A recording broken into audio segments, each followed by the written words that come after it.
The starfield was a cold, unwinking tapestry of black and silver. Captain Lee Jun tried to focus on its familiar stillness, but the soft, insistent beep of the tactical console kept pulling his eyes back to the glowing sphere of light hovering above it. Inside that sphere, a cluster of red icons moved with a slow, inevitable purpose towards a single, blinking green dot. The green dot was the human, agricultural colony on Viridian 3. The red icons were the vanguard of the hegemony, Empire's 7th punitive fleet, not his own ship. The ex-Guardian was a smaller, lonely blue dot, positioned directly in the fleet's path. It felt like placing a pebble before a landslide. They've crossed the demarcation line. Captain, Commander Kim Yuri said from her station to his right. Her voice was calm, professional, but June had served with her long enough to hear the thin wire of tension running beneath it. Their formation is tight. No deviations. They're not even bothering to scan the periphery. It's a parade. Why would they? Lieutenant Park Min-soo's voice crackled over the engineering channel from deep within the ship. They think they're just coming to kick over an anthill. A few warning shots from orbit. We scream and run. They plant their flag. Standard procedure. June nodded slowly, his eyes never leaving the red swarm. Standard procedure for the Empire, at least. For the last 50 years, since humanity's first clumsy steps into the wider galaxy, the hegemony had been the immutable fact of life. Vast, ancient, and technologically sublime. They tolerated human presence in the backwater sectors, so long as taxes were paid and local regulations, often nonsensical and oppressive, were followed. Viridian 3 had failed to pay its latest stellar resource levy, a sum that amounted to 90% of the colony's annual grain output. The punishment was to be public and brutal, and the Guardian's orders were to ensure it was public, but not to be there for the brutality. Ensign Choi, June said, turning slightly towards the young communications officer at the rear of the bridge. Hana, any response to our hails? Choi Hana shook her head, her fingers dancing across her panel. Negative, sir. I'm broadcasting the standard first contact pacification protocols. Article 7 of the Non-Aggression Accord, even the old trade greetings. They are receiving. They are just ignoring. Completely. It's like we're ghosts. That was the worst part, June thought. Not the anger, not the bluster. The utter, dismissive silence. The Empire's ships, sleek dagger shapes of polished black alloy, continued their advance as if the Guardians simply did not exist. Their sheer size was humiliating. The smallest cruiser in that fleet was 3 times the Guardian's mass. Time to effective weapons range of the lead cruiser? June asked. 8 minutes, 17 seconds, Yuri replied instantly.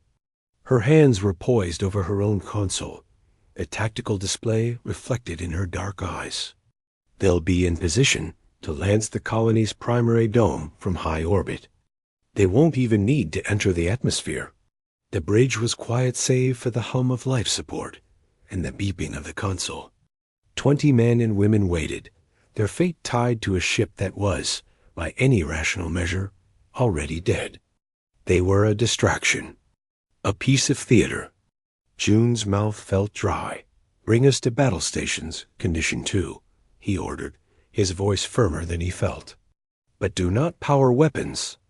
Do not raise shields. I repeat, do not raise shields. A ripple of confusion went through the bridge crew. Yuri shot him a sharp glance, her tactical mind clashing with the order. Captain, without shields, even a glancing hit from their primary battery will... I am aware of the specs of a hegemony plasma lance. Commander, June interrupted, not unkindly. Execute the order. Min-soo, down in engineering, you copy? No shields. Divert all power you can to engines and structural integrity. I want us to be fast and tough, not shiny. Copy, Captain. Min-soo's voice came back, laced with confusion but unwavering. Rerouting now. She hold together. She have to. The next minutes ticked by with the slowness of a dying clock. The red icons swelled on the screen. Through the main viewport, the pinpricks of light resolved into distinct, terrifying shapes. The lead cruiser, designated Imperator class by Earth Intel, was a monolith of dark metal, its hull scarred from countless engagements with enemies June could only imagine. Its weapon ports glowed a faint, menacing orange. In range in 10 seconds, Yuri announced, her body tensed like a coiled spring. They're powering a single forward battery. It's targeted at U.S., sir. A strange relief washed over June. They had finally acknowledged his existence. Henna, one more hail. Text only, low frequency. Message. Unidentified hegemony vessels, you are approaching a protected human world. Withdraw immediately. He knew what the response would be. It was not a plea. It was a mark on a timeline. The response was not text. A brilliant beam of star-hot orange plasma erupted from the lead cruiser. It was not a full-power lance. It was a contemptuous flick, a swatting gesture. Even so, it lit up the Guardian's bridge with actinic light. Evasive pattern delta. June yelled. The Guardian shuddered violently as the helmsman threw the ship into a desperate spin. The plasma grazed their portside armor. Alarms screamed. The bridge lights flickered, and the smell of ozone and burnt circuitry filled the air. Direct hit on armor sections 7 through 9. Minsu's voice shouted over the damage control channel. Breaches on decks 5 and 6. Sealing now. We've lost lateral thrusters on the port side. Hull integrity at 82%. Return fire? Yuri asked, her fingers hovering over the weapon's key. No, June said, clenching his fist so tight his knuckles turned white. Helm, bring us about. Plot a course for the Getty's asteroid field, maximum sublight. Make it look panicked. Make it look desperate. The Guardian, trailing a faint cloud of vaporized metal and coolant, swung away from the Imperial fleet.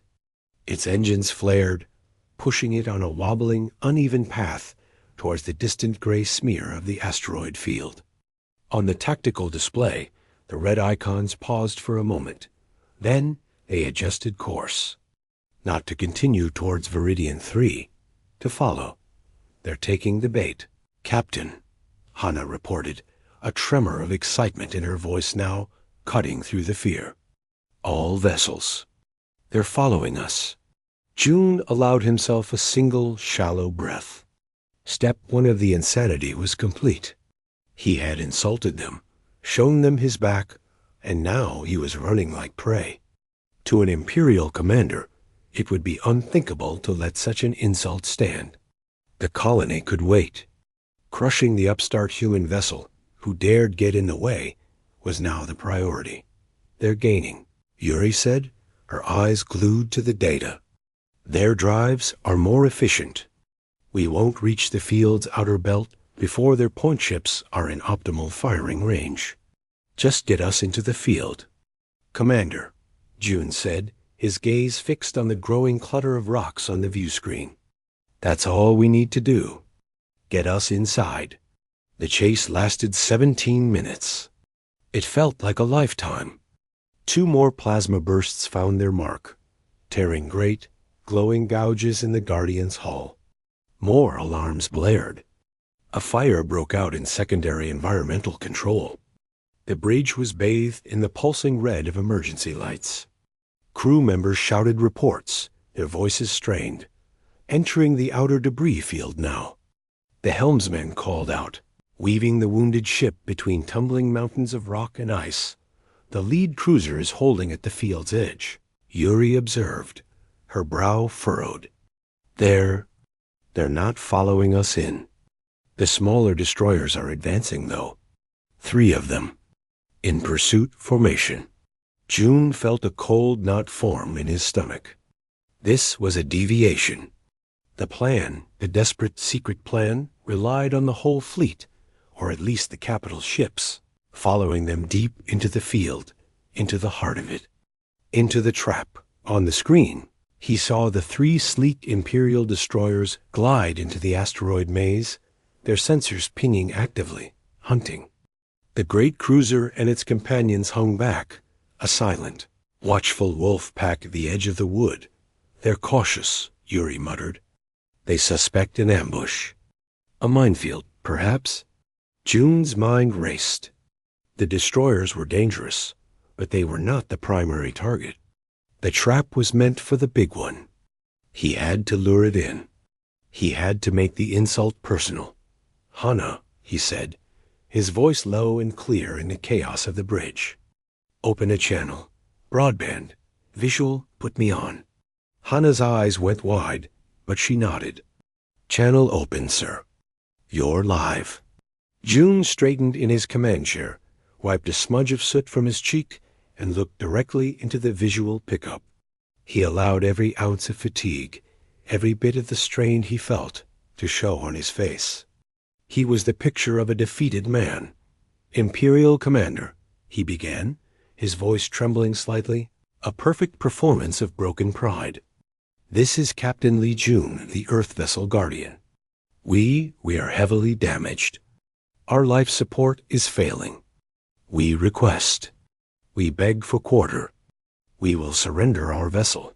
Please, do not follow us further into this field. It is treacherous. For your own safety, stay back." He cut the transmission. On the tactical display, the 3 pursuing destroyers slowed, their commanders likely receiving new orders. For a long moment, nothing happened. The massive hegemony cruiser sat at the edge of the field, a dark jewel against the stars.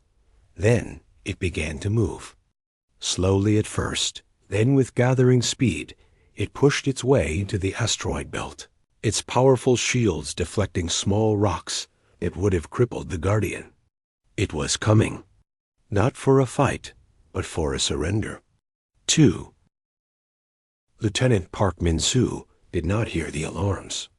Or rather, he heard them, but they were just distant noises, like thunder far over the horizon. His entire world had shrunk to the glowing green numbers on his private engineering display, counting down in perfect silent unison with the clock on Captain June's chair. His hands, slick with sweat, rested on the cool metal of the console, not touching any controls. His job now was not to do, but to wait, and to believe. Deep in the belly of the wounded Guardian, the shudder of another near miss from the Imperial destroyers vibrated through the deck plates. A conduit above his station burst, spraying white coolant mist into the air. He blinked it away, his eyes never leaving the numbers. 0 hours 0 minutes and 57 seconds. 0 hours 0 minutes and 56 seconds. This was the most dangerous part of the entire mad plan. The waiting. The Guardian had to look like a dying animal, limping deeper into the asteroid field, drawing the big Imperial cruiser in. It had to be convincing. Every hit they took, every spark and rupture, was real. The ship was bleeding air and power, and Min-soo's heart ached with every injury report that scrolled down his secondary screen. He had nursed this ship for 10 years. He knew every groan of her frame, every whisper of her engines. Letting her be hurt, deliberately, felt like a betrayal. But it was the only way. 0 hours 0 minutes and 30 seconds. 0 hours 0 minutes and 29 seconds. On the bridge, Captain June would be playing his part, the desperate captain begging for mercy. Min-soo had heard the broadcast. It had been perfect. It made his skin crawl, but it was perfect. And the Empire had bought it. The massive cruiser was now sitting out there, a dark shark amid the gray rocks, its weapons no doubt trained on the Guardian's bridge, waiting for the formal surrender. The arrogance of it was the key. The Empire believed human technology was a joke. They believed a damaged human cruiser in an asteroid field was no threat. They would never think to look for a deeper scan, to look past the obvious. They would never think to scan the large, potato-shaped asteroid the Guardian was now slowly drifting towards. An asteroid designated in their charts as GD77, a worthless piece of rock and iron. Minsu knew its true name. White Tiger, 0 hours 0 minutes and 5 seconds. 0 hours 0 minutes and 4 seconds. He took a deep, shuddering breath. This was it. The culmination of 25 years of secret labor, of stolen data, of genius applied to alien blueprints, of billions of credits and thousands of lives spent in the dark. All of it rested on the next 10 seconds.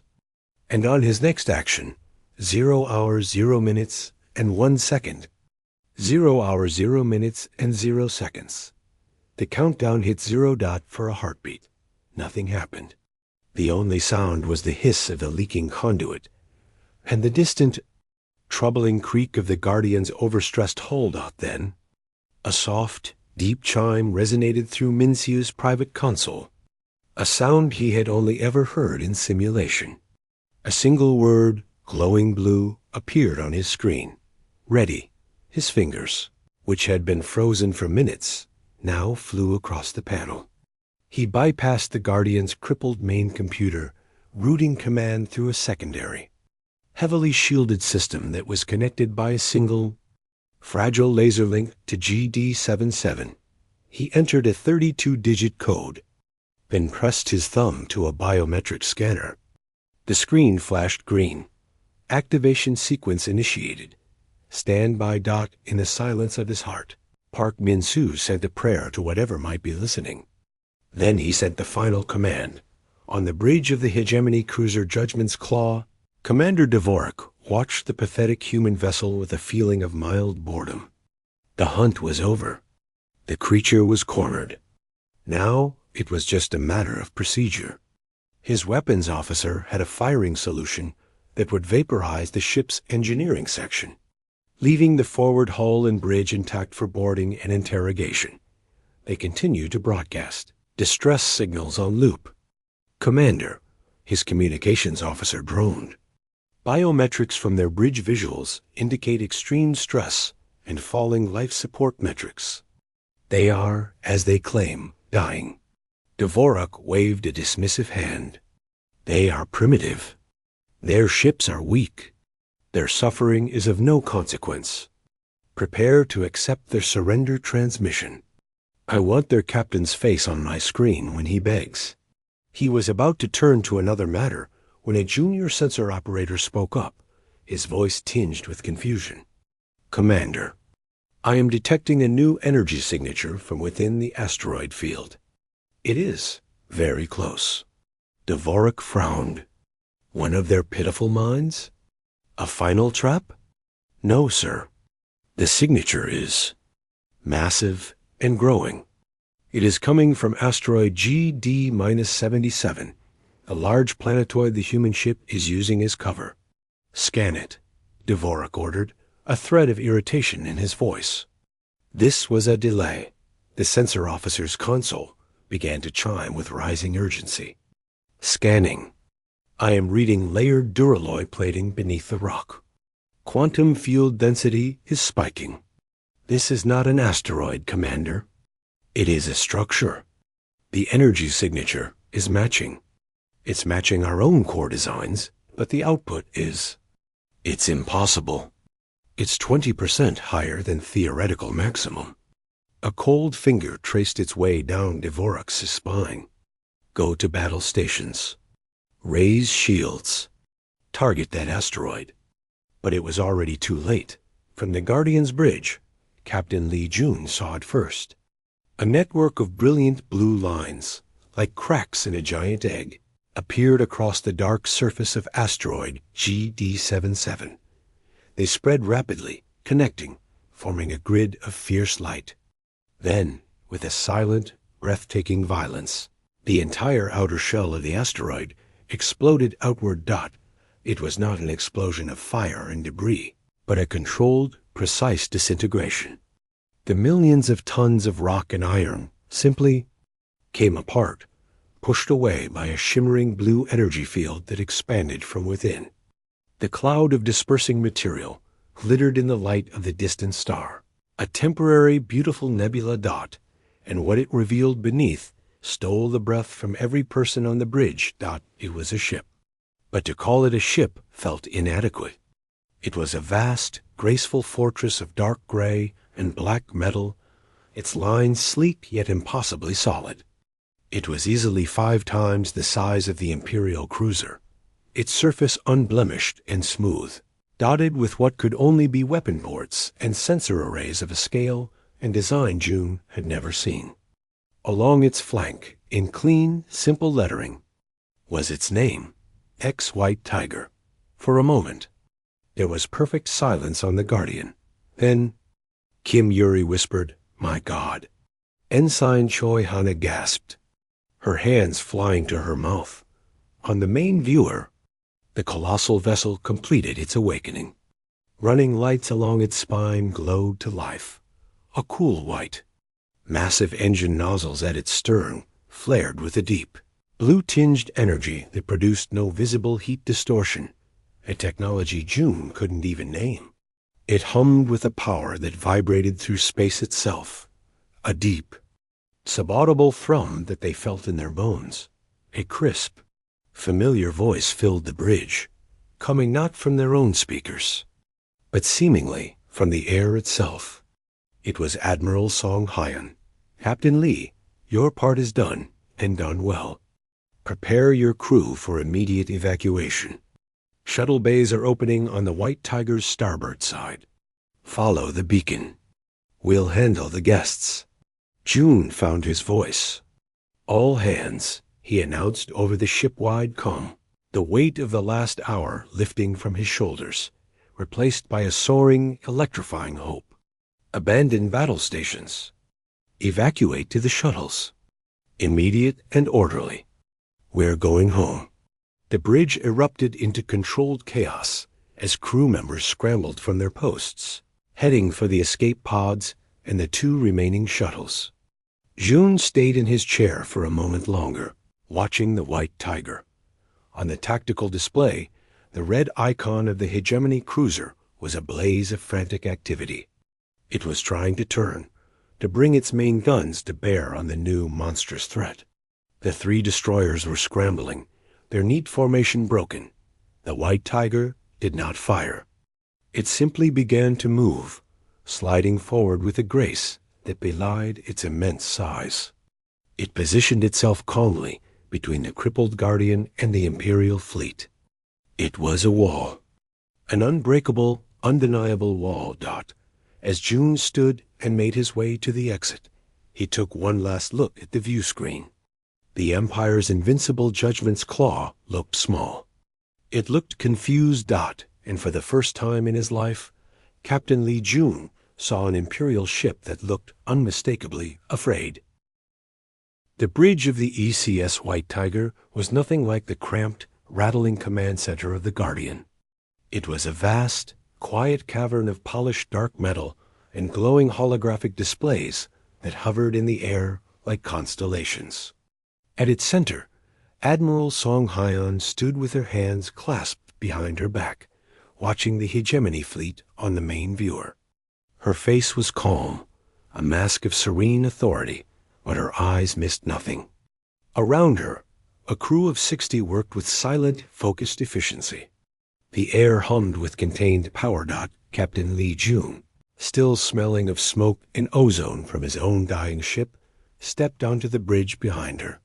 He felt like a miner stumbling into a cathedral. Kim Yuri, Park Min-soo, and Choi Hana followed, their eyes wide as they took in the scale of the vessel that had been their secret dream for so long. "Admiral," June said, coming to stand beside her. "Captain," Song Hyan replied, giving him a brief, approving nod. "Your crew? Evacuating now. Last shuttles are docking. Good. Now watch." She gestured toward the screen. "Watch what happens when the universe changes its mind." On the viewer, the hegemony cruiser Judgment's claw had completed its slow, cumbersome turn.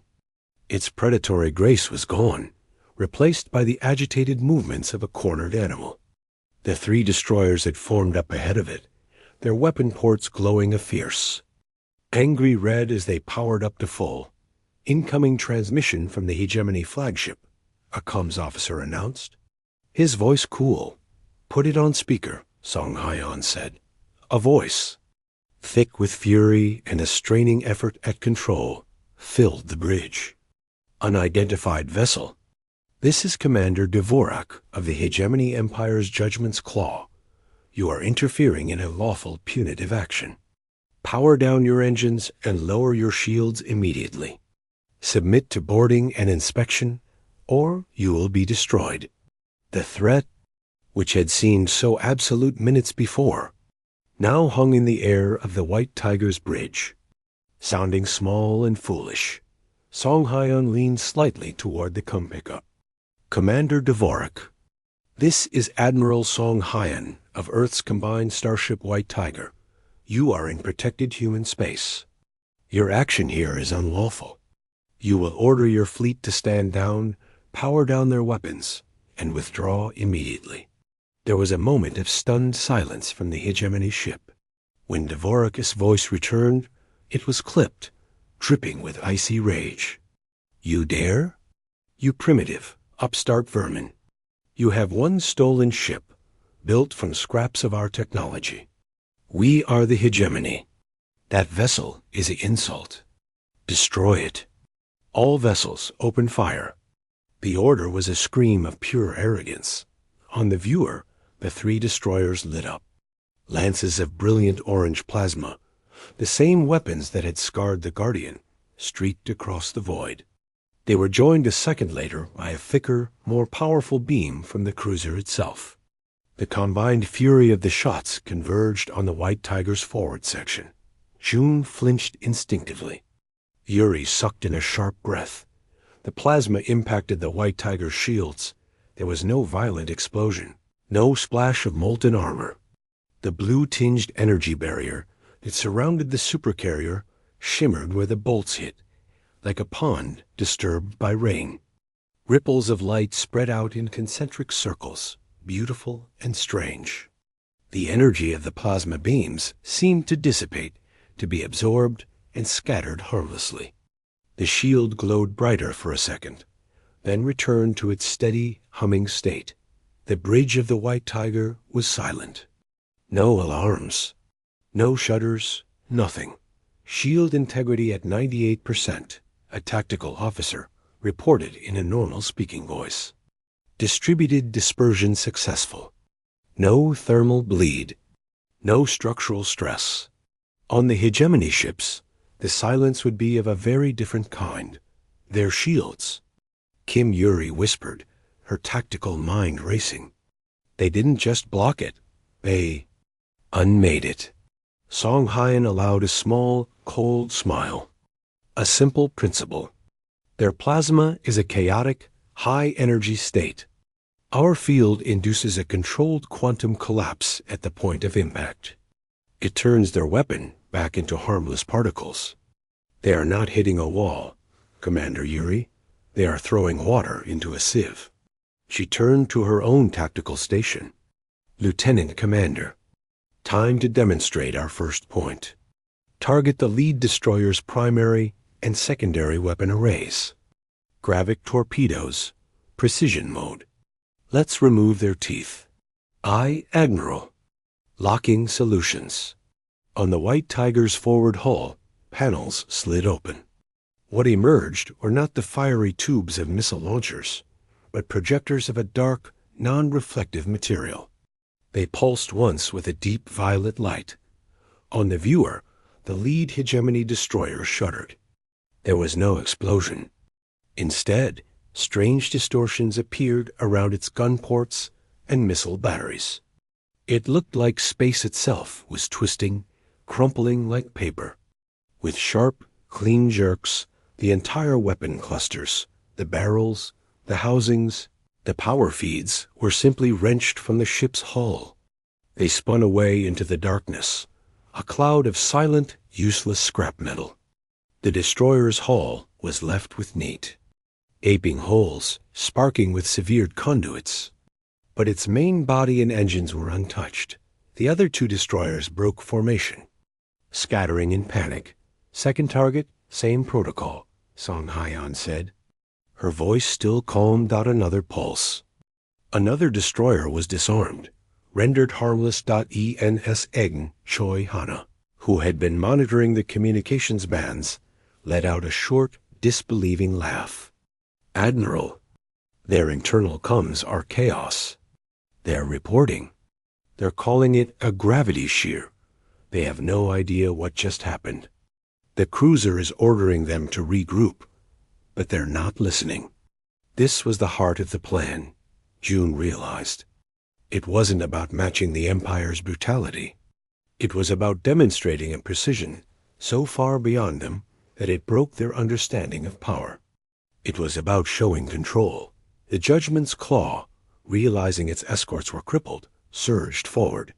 It was a move of last resort, a desperate attempt to close the distance and use its heavier, short-range batteries. It was a move of anger, not of tactics. The cruiser is charging its forward mass drivers and preparing a point-blank plasma burst. The tactical officer reported. Too predictable, Song Haiyan murmured. Helm, micro-jump, 50 kilometers to starboard, on my mark. The order made no sense to June. A jump, even a micro one, within a gravity well and an asteroid field was suicide. It required perfect calculations.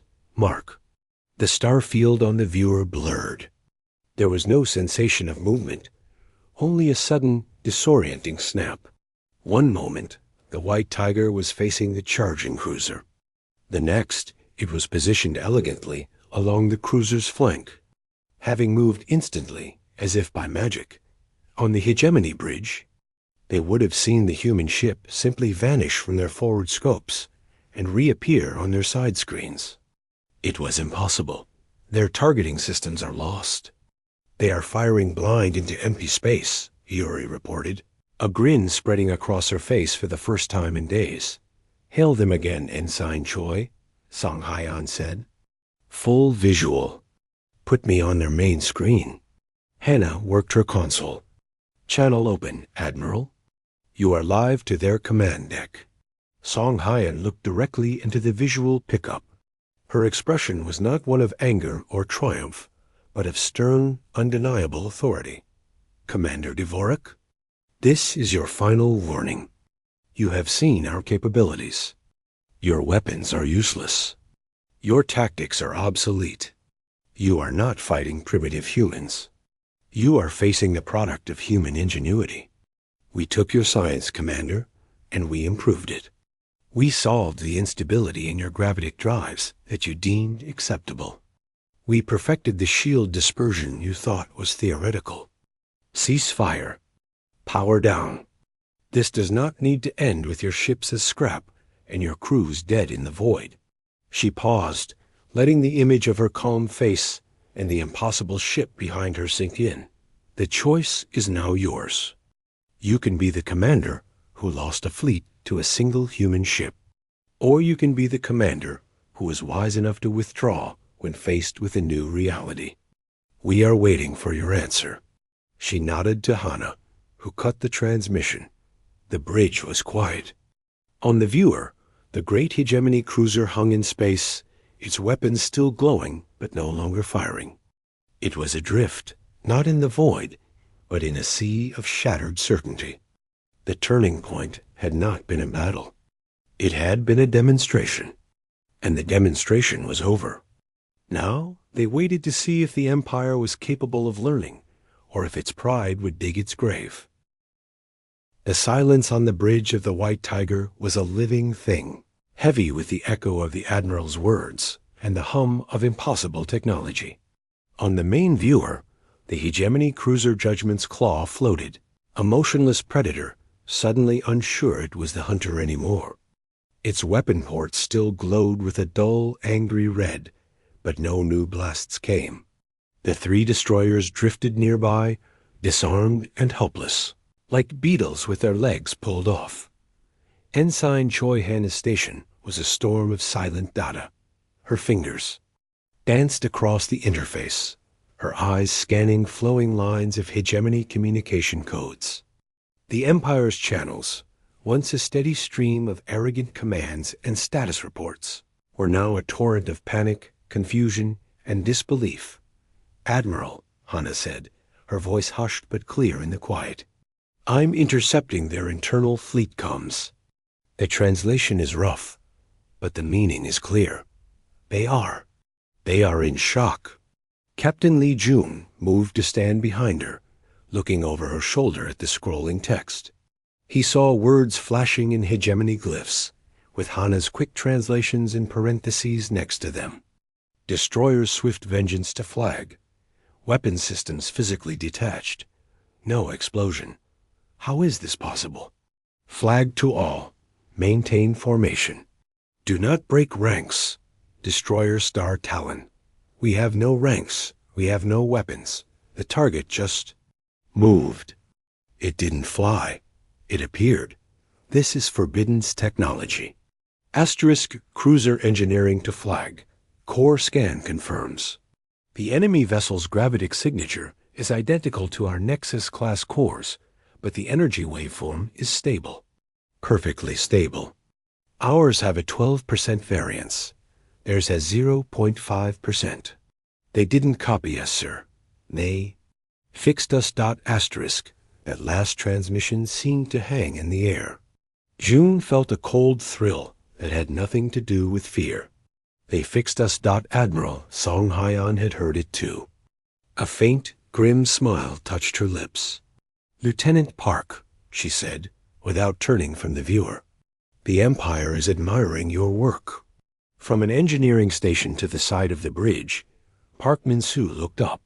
He had been quietly running diagnostics on the White Tiger systems since coming aboard, his engineer's soul soothed by the perfect, powerful hum of the ship. He still wore his stained Guardian overalls. He blinked, as if pulled from a deep conversation with the engine core. "Admiral? They've scanned our gravitic drive. They've seen the stability. They think it's Forbidden's. Tell me, Lieutenant, is it?" Min-soo's face lit up with a quiet pride that erased his exhaustion. "No, Admiral. It's just elegant. The hegemony design uses a triple-phase quantum stabilizer to contain the graviton field. It works, but it's like trying to hold a raging river with 3 poles. It shakes, it leaks energy. We looked at it and thought, why not calm the river at its source?" He gestured to a schematic on his screen. "We added a resonance dampener at the field generation point. It's a simple harmonic adjustment. It uses less power and gives us more control. They never tried it because their science said the variance was acceptable collateral. They decided the shaking was the price of power. We decided it was a problem to be solved." Kim Yuri, standing beside June, let out a slow breath. "That's why you could microjump in an asteroid field. Your drive doesn't shake space around it. It folds it neatly." "Exactly, Commander," Min-soo said, nodding vigorously. On the viewer, the Judgment's claw finally moved, but not to attack. Its glowing weapon ports dimmed, one by one, until they were dark. It was a universal sign of standing down. A few seconds later, the 2 remaining operational destroyers followed suit. They're powering down weapons. Yuri confirmed from the tactical station she had quietly taken over. Her voice held a note of awe. "Shields are still at full, though. Pride and fear," Admiral Song mused. "They won't attack, but they can't bear to be completely naked before us." "Ensign Choi, any direct response to our hail?" Hannah shook her head. "Nothing on the official channel, Admiral. But the internal chatter is shifting. Listen to this." She patched a translated audio feed to the bridge speakers. The voice was strained, trying to sound authoritative, but cracking at the edges. It was Commander Dvorak, but not broadcasting to them. He was speaking to his own crew on an internal channel Hannah had cracked. Double quotes. "Maintain discipline. This is a temporary setback. Their technology is a trick, a mere parlor trick built on stolen goods. We will withdraw, regroup with the main fleet, and return to scour this blight from the galaxy. The Senate will hear of this treachery. We will. The feed cut off as the hegemony ship finally activated some proper encryption. But they had heard enough. He's telling them it's a trick, June said, a hard edge in his voice. He's saving face. He'll run back to the Empire and call for an armada. That is the expected response, Song Haiyan agreed. Bluster. Plans for greater violence. The old cycle? She turned from the viewer to face her bridge crew. So we must change the cycle. We will not give them the story of the terrifying new human weapon. We will give them a different story, one they have no idea how to tell. She walked to the center of the bridge, her hands returning to their clasped position behind her back. Ensign Choi, open a channel to the Hegemony flagship. Visual, all frequencies, unencrypted. I want every ship in this system, and anyone listening beyond, to hear this. Hannah nodded. Ready, Admiral. Song Haiyan took a moment, composing herself. When she spoke, her voice was clear, firm, and carried not a trace of malice. Commander Dvorak. This is Admiral Song Haiyan. We observe your weapons are powered down. We acknowledge this as a step toward peace.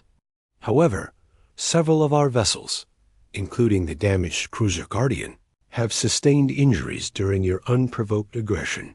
Furthermore, our colony on Viridian 3 has suffered psychological and economic harm from your threat of orbital bombardment.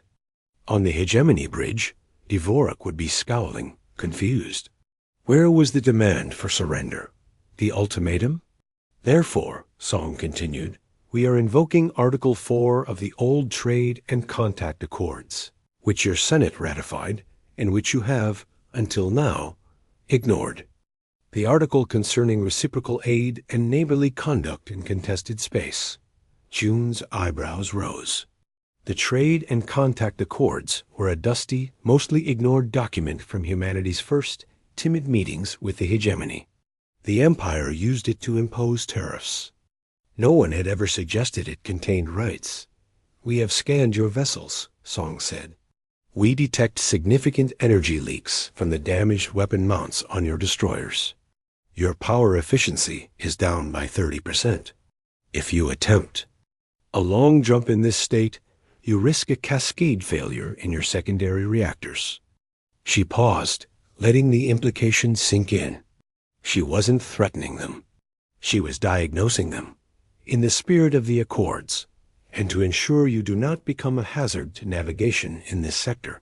We are offering humanitarian and technical assistance. We will dispatch engineering teams to help you make safe, temporary repairs to your drive systems. Furthermore, we are prepared to share medical supplies should you have any crew injured during your unfortunate tactical maneuvers. The silence from the hegemony ship was absolute.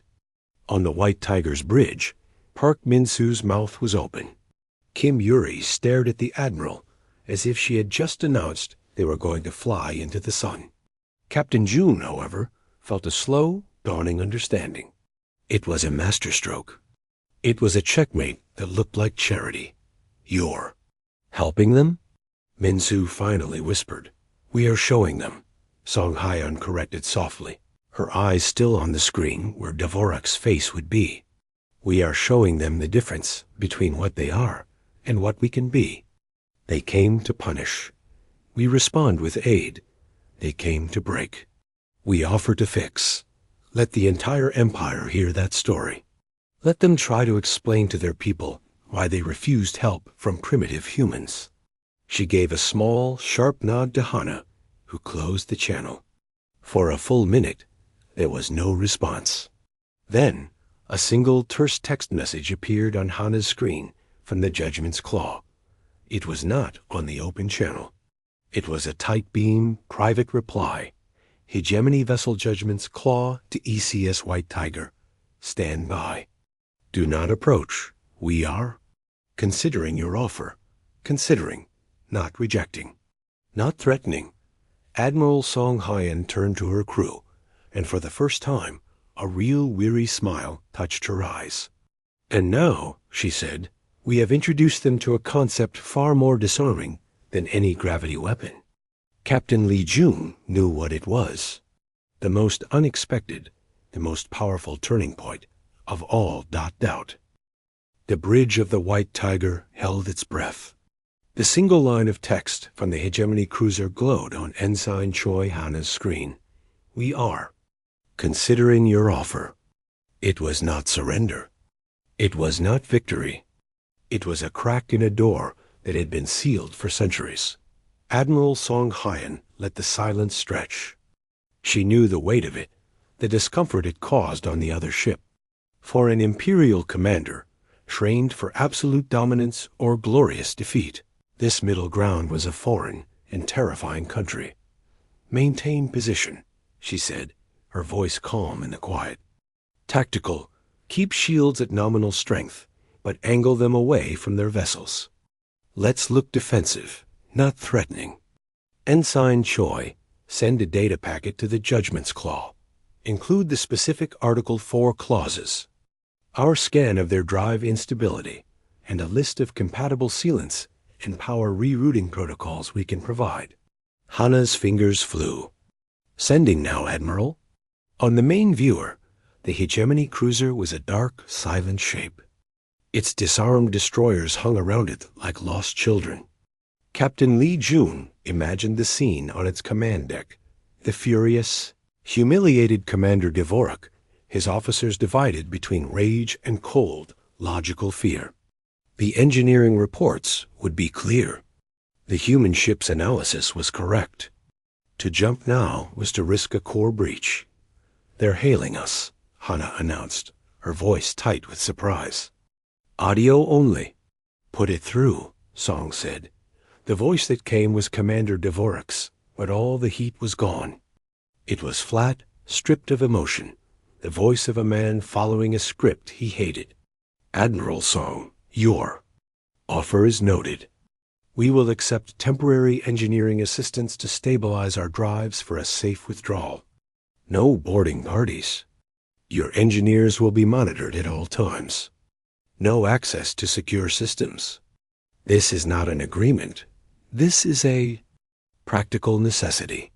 "Understood, Commander," Song replied, her tone matching his neutrality. "We will dispatch a single engineering pod. It will contain the necessary materials and one of our chief engineers to oversee. You have our word. No systems will be accessed beyond the stated repairs." She nodded to Park Min-soo, who jolted as if touched by a live wire. "Me, Admiral? You know their systems better than anyone, Lieutenant. You saw the flaw, and you fixed it. Now go show them the fix. Take no tools they could view as weapons. Take only the harmonic stabilizer modules and the sealant." Min-soo swallowed hard, then straightened his stained overalls. A fierce, proud light came into his eyes. "Yes, ma'am." The journey of the small, unarmed engineering pod from the belly of the White Tiger to the scarred flank of the Judgment's Claw was watched by everyone. It was a tiny speck moving between two titans. On the White Tiger's bridge, they watched in silence. On the hegemony ship, June knew they would be watching with suspicion and a dawning, awful curiosity. Minutes ticked by. Then an hour. The only communication was terse status updates from Min-soo, relayed through the pod's link. Module 1 attached. They're watching.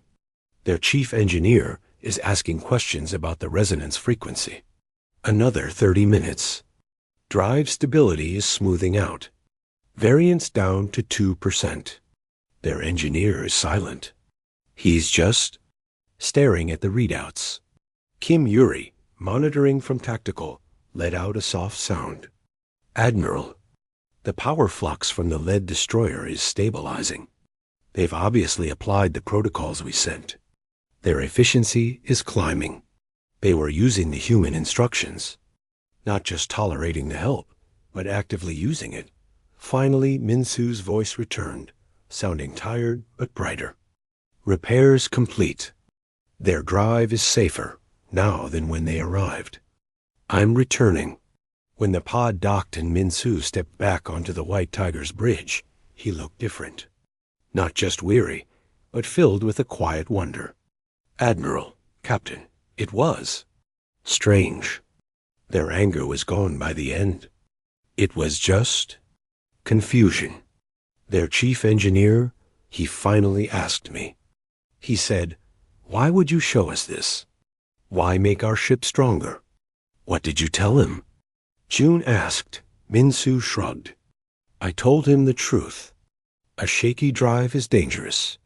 To you and to anyone near you, fixing it isn't about making you stronger.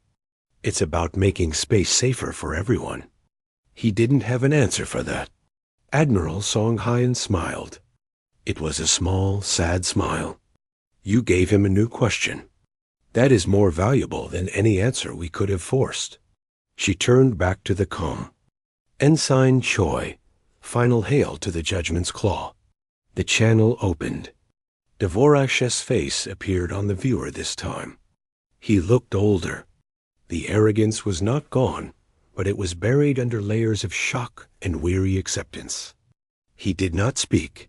"Commander Dvorak," Song began, "your ships are now capable of a safe return. You will withdraw from this sector immediately, and you will not return to Viridian 3, but you will carry a message."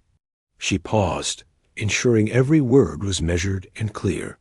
"You will tell your Senate that humanity is not a subject species. You will tell them we have mastered sciences you deemed beyond us. But more importantly, you will tell them that our first action upon revealing this power was not conquest, but an offer of aid. We could have destroyed your fleet today. Instead, we repaired it. Remember that. The next time the hegemony considers threatening a human world, remember the White Tiger. Remember that we fight only when forced, and that we value stability over slaughter. The galaxy is large enough for more than one way of thinking. It is your choice whether to adapt to this new reality or to be broken by it." Dvorak stared for a long moment. The struggle on his face was plain. Finally, he gave a single, sharp nod, a hegemony gesture of acknowledgement, not agreement. "The message will be delivered." His voice was gravel. "Withdrawal begins now." The screen went dark. On the viewer, the great hegemony cruiser, along with its hobbled destroyers, began to turn. Their engines flared to life, a smoother, steadier light than before.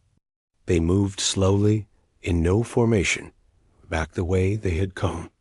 They did not look like a victorious fleet, or even a defeated one. They looked like survivors of a storm they still did not understand. As the last of the red icons vanished from the tactical sphere, a deep, collective exhale seemed to move through the bridge of the White Tiger. The tension, held for so long, finally broke. Admiral Song Hyen turned to face her crew. "Today, we did not win a war. We prevented one. We showed strength, but we coupled it with mercy. This is our path. It will confuse them. It will frighten them more than any weapon, because they know how to fight an enemy. They have no idea how to fight a neighbor." She looked at Captain June and the crew of the Guardian.